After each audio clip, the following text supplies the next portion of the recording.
Labour MP of the European Parliament for London. Robin Baker is here in the studio. He's a member of Britain's ruling Conservative Party and the president of the British Conservatives in Paris. Tony Travis has had to leave us, but our digital media editor, Eric Olander, is here with us in the studio as well.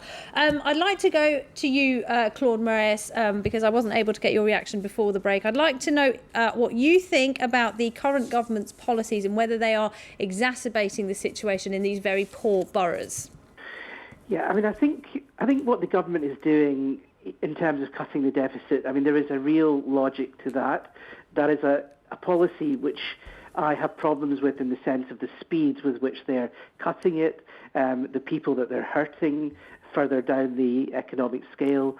I have a disagreement with all of that, but there is a logic to what they're doing, and they're doing it and they believe that it will work. The problem that they have is that they have little understanding of how that impacts on people who have very little. And the people who have very little in a modern cosmopolitan city like London, and Tony Travers was alluding to this, they don't look like the poor of the 1930s. They don't look like the English Victorian image of the poor.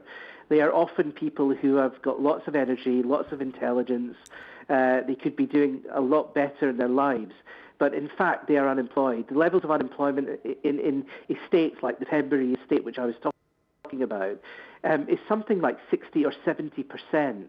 All of their parents are unemployed or disabled, and it is a really bad situation. But they are living in an area which is prosperous. London has so many prosperous areas, and I think this creates a problem which most politicians really don't understand. And I think the French riots of some years ago, again, they produced a lot of confusion amongst policymakers because there isn't real affinity or thought about how it impacts on people. So, of course, what politicians have now done in the United Kingdom, which is very understandable, is simply to focus on the criminality, which is understandable because it is on a huge scale. And I think the sadness will be if we don't look beyond that in the coming weeks. But it is understandable that people have had their lives ruined. And for that reason, it's going to be very difficult to produce an analysis. Why have by these people. By these criminals. They are criminals. But as Tony Travers said, the level of organisation of this, where they could outfox the Metropolitan Police, who are, by no means the worst police force in the world. They're one of the best police forces in the world, in my opinion, to enable young people, very young people, to move to areas where they can cause 2 or 3 hours of unfettered criminality and looting with the police nowhere in sight, when it's on the television screens before the police can come for 2 or 3 hours. When that can happen, that suggests, as Tony Travers said, something that has been going on for much longer, and it also suggests an extraordinary use of social media, which again, we simply don't understand as policymakers, but we're starting to understand it. And, that can be used by criminals who are using anger and protest anger as a cover. So, this didn't just happen. People in my area, they had petrol bombs ready. Now, how could that happen in a matter of hours? It couldn't have happened in a matter of hours. There was such an element of organisation to this. And it's spreading, of course. And, of course, I think now it will die down, right, and it will happen again at some point. OK. Now, I just let's talk a bit about the Metropolitan Police then, because they have been criticised. And I think we can take a quick listen now to the Mayor of London, Boris Johnson, who was kind of taking some of that criticism on behalf of the Met earlier today when he tried to address some angry crowds in London. Let's take a listen. Those who've been robbing and stealing, that they will be caught, they will be apprehended, and they will face punishments that they will bitterly regret. They will. But I know there are questions about the police response and about police numbers, and we are certainly. I understand that, and we are certainly going to be dealing with those. Robin Baker, some very angry citizens of London, they're basically saying to the mayor, look, I had a stone thrown through my window, it was unsafe, my daughter was out on the streets, where were the Metropolitan Police? And there are pictures, aren't there, when we see the police in their riot gear, merely standing by while burning and looting is going on. What do you think of their strategy? I wouldn't regard myself as competent to analyse or criticise the strategy of the Metropolitan Police. I have no experience of riot control. I have no experience of the police force. I have a tremendous admiration for the bravery of the individual police officers, and I have a great acceptance of the fact that this was unprecedented. We have not seen riots of this nature before, and in any police force, it is not possible just to snap your fingers and conjure up 10,000 policemen to go and deal with these riots by waving a magic wand. I think that the police are still on a learning curve as to how to deal with this. The police have a number of constraints because we are a civilized society. Nobody would want to copy Assad and bring tanks in or machine guns and shoot down these people. It is a tremendously difficult job for the London police.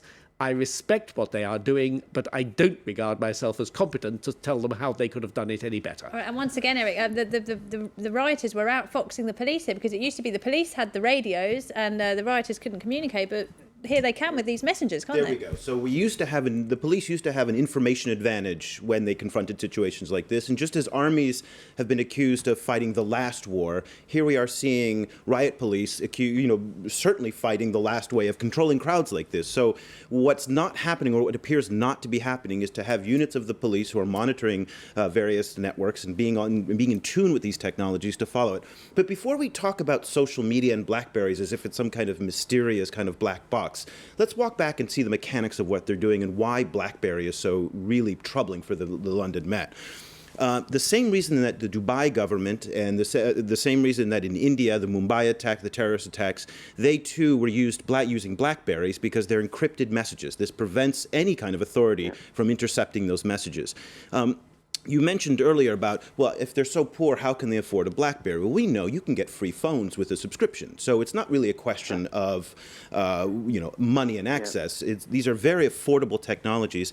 What's unique about the BlackBerry and the BlackBerry Messenger is that with one message, you can send it out to 100, 200 people. I heard it described as SMS on steroids. It is SMS on steroids, and that's why they're using it. Also, in part because iPhones and these more expensive smartphones are out of reach. So the BlackBerry is the mobile phone of choice for low-income neighborhoods, and in part because that messaging ability is so cheap, it's free. And what the police need to start understanding is how these networks work. And again, we have a culture difference, we have a technology difference, we also have a culture difference in policing. Now, we're talking about police strategy. Another strategy the Metropolitan Police are using is to put online photographs of culprits caught on camera smashing things, burning things, and then making it public. And you've raised some concerns about that. Yeah, if I could come in on this. Yeah. I mean, I know about the Metropolitan Police, and what is going to happen here is a very severe reaction on the people that committed the crimes. CCTV is more used, I think, in London than probably most cities around the world. I mean, everywhere you go in London, you are filmed everywhere. Now, I know that's the case in all cities, but I read recently that is more acute in London than probably most cities around the world. And we really rely on it. And what you'll find in the coming days and weeks, we have very stiff penalties in the UK for rioting, for conspiracy, custodial sentences. A lot of these people are going to be in prison, a lot of them, and the pictures are going to be shown everywhere. So the aftermath of this is actually going to be very severe, right, and pictures will be shown on a daily basis. And on top of that, Claude, we've got some pictures. Eric can bring them up for us now. Let's take a look at this, and this really raises some civil liberty questions. So this is the Flickr page set up by the London Met Police, and they're taking screen grabs from those closed-circuit televisions that we were just hearing about. Right. Now, here's the troubling aspect of all this. It photographs all people, and the presumption of innocence is gone. When your photograph shows up on the London Met Flickr page, I assume, and everybody around the whole world assumes, you're guilty. It is not just the London Met that's doing this. There's also independent people, and this is, again, a little bit of vigilantism in the digital age. Catch a looter. Catch a looter, where people are taking their own pictures and posting them up and saying, if you see these people, report them to the police.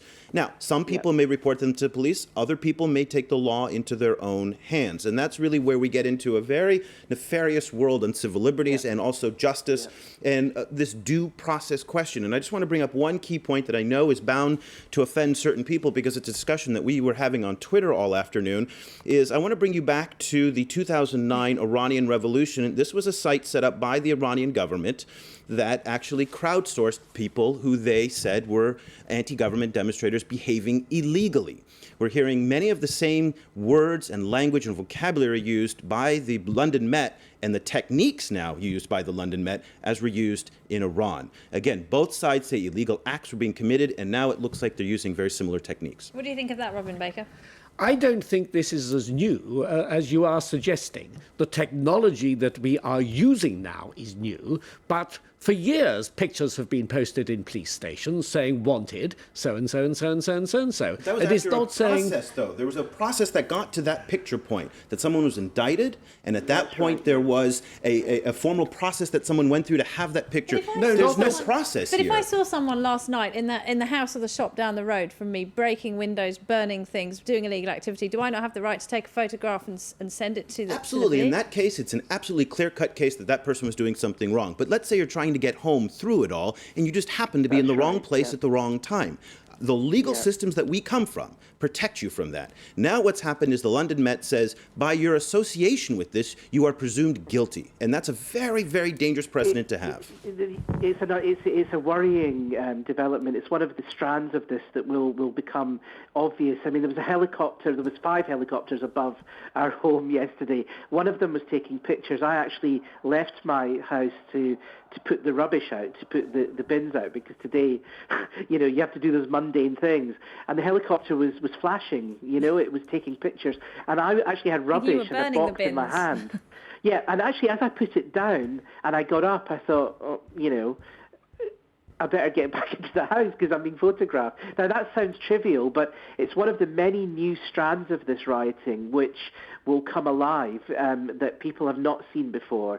Things are changing, and we don't look at that kind of data protection in the light of the new developments. And I think the police, though, I can tell you in London that this is going to be a big-scale operation. I mean, every police cell in London is full. There is going to be a mass series of arrests, charges, and the custodial sentences will be de rigueur. It will happen everywhere, and I think people will see that happening, and that's what Cameron suggested today.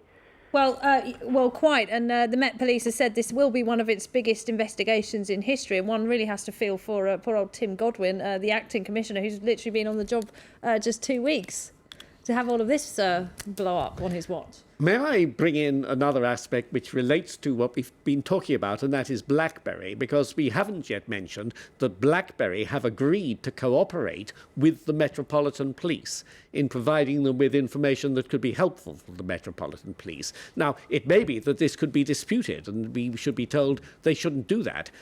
I think that is excellent. And as far as banning these communications is concerned, I wouldn't want to see such communications banned, but I would like to see the encryption disrupted so that in the event of encrypted communications being used for criminal purposes, then the encrypted communications could be forbidden, and that people would have to talk quite openly so that the police as well as others could listen to that. Well, you have something in common with the Chinese government, the Russian government, the Indian government, the UAE government. Many governments want this to happen. The problem with that premise is that BlackBerry's business is built on secure, private, encrypted communications. So when BlackBerry says it is going to cooperate, that does not mean it's going to open its network up. And this has been proven in the past when BlackBerry has been approached by other governments for these same requests. It is a very controversial issue for BlackBerry to do that because they believe their customers' data is sacred and our ability to communicate is also sacred. And that's so I wouldn't put too much faith in BlackBerry for coming to the rescue.